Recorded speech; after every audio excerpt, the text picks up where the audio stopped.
প্রিয় দেশবাসী, সবাইকে বাংলা নববর্ষ 1432-এর শুভেচ্ছা জানাচ্ছি। শুভ নববর্ষ।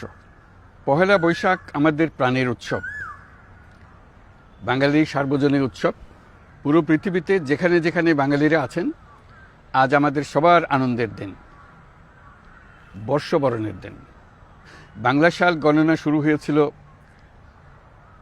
কৃষিকাজের সুবিধার জন্য, ফসলি সন হিসেবে। এখনও এদেশের কৃষকরা বাংলা তারিখের হিসেবেই বীজ বোনেন, ফসল তোলেন। বাংলা নববর্ষের এক অবিচ্ছেদ্য অংশ হালখাতা।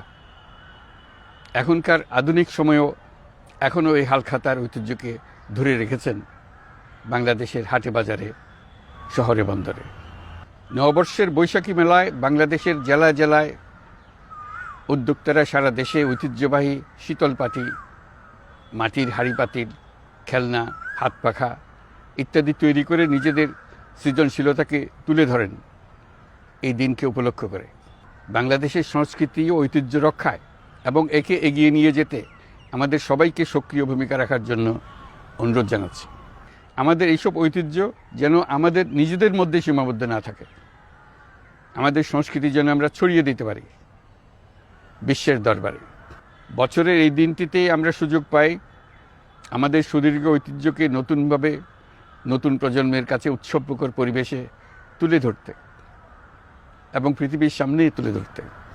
পাহাড় ও সমতলের বিভিন্ন জাতিগোষ্ঠীও চৈত্র সংক্রান্তি ও নববর্ষে এবার বড় পরিসরে উৎসব উদযাপন করছে। পহেলা বৈশাখ সম্প্রীতির দিন, মহামিলনের দিন, আজ সবাইকে আপন করে নেওয়ার দিন। এবারের নববর্ষ নতুন বাংলাদেশের প্রথম নববর্ষ।